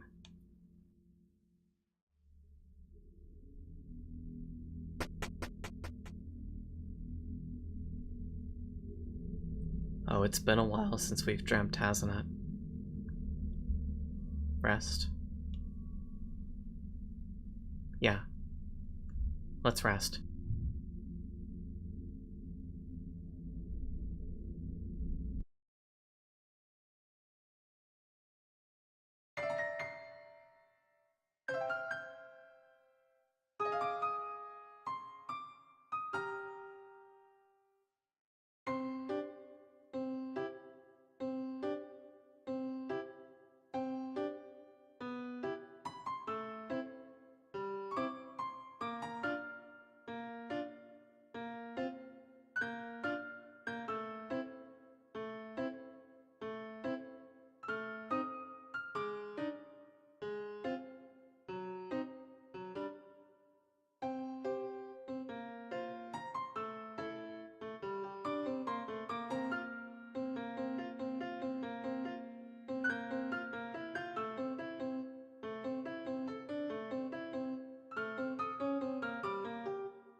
Why'd you stop?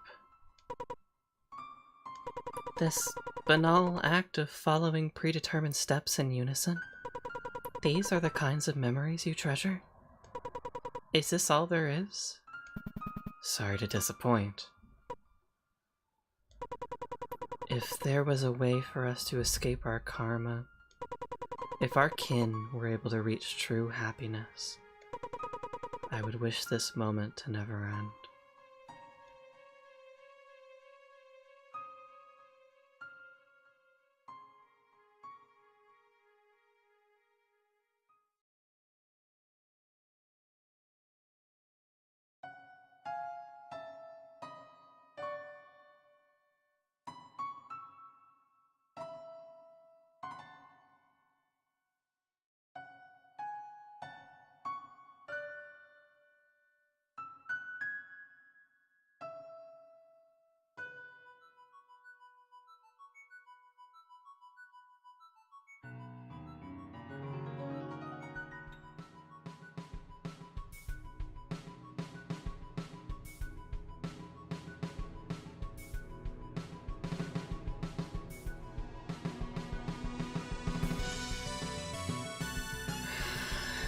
That was Void Stranger. That was the entire game of Void Stranger. Nah, I'm kidding. There's still more in this absurd game that I haven't shown off in this LP, that I won't show off. There's other sub-games. There's other secrets. There's other small areas and rooms. Mechanics. But that's as much Void Stranger as I'm going to play. I consider this ending to be the cap to the game proper, which is why I tried to do as much as I could before I got to it.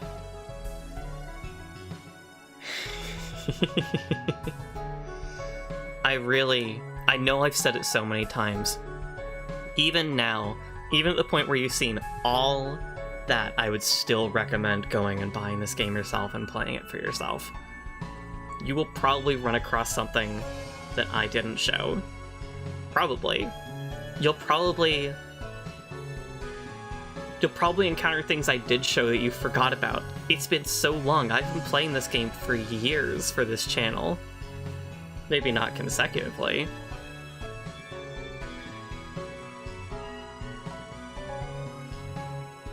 One other thing I'll mention that I didn't do for this video is that if you go out of your way to talk to every NPC in Void, at least within Gray's version of Void, before you get to this ending, you will get special vignettes of each of them showing their little epilogues post-Void.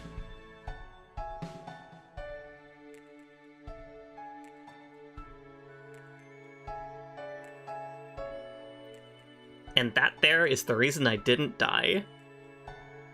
The Queen herself only shows up there if you make it to this point without being voided.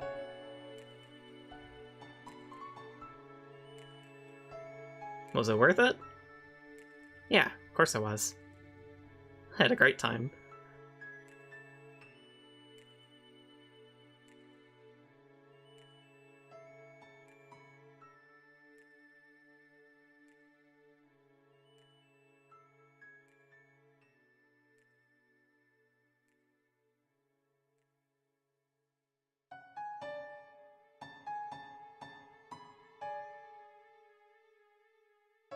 This scroll right here, there's a whole thing going on with it. You can link a lot of the imagery here back to the story that Gray told Lily in Lily's Start Dream, I believe. As well as things referenced in Gray's cutscenes and the general mythology and information presented within the game. But I'm not going to go over any of that.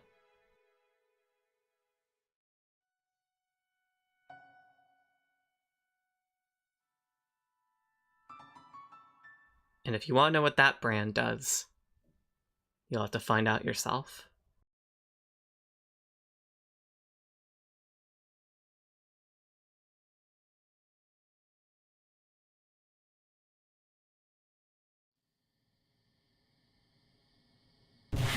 You little imp! You sneaked out on your own again! That's not how you're supposed to talk to a princess. Like hell I care. My ass is grass if anything happens to you. Hag! What did you call me? You started it. I swear, one day I'll wash that mouth of yours. Why do you have to disappear like that? I visited Mom. At this hour? I thought I might see her star if I looked hard enough. But there are way too many. I can't tell them apart at all.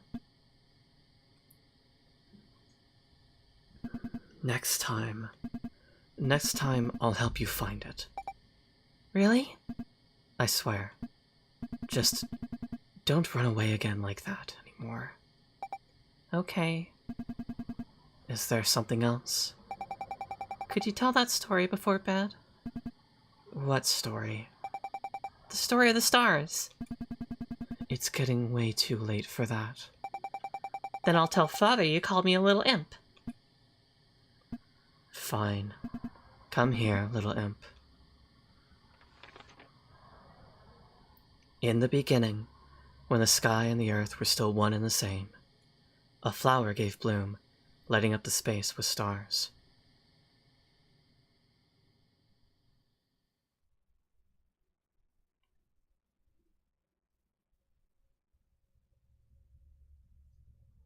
I'd like to thank everyone who watched this far. It's like I said at the top, I really built this up in my head. I wanted this to be an ideal showcase of everything I cared about with this game. Like as much as possible. And it was a lot of effort.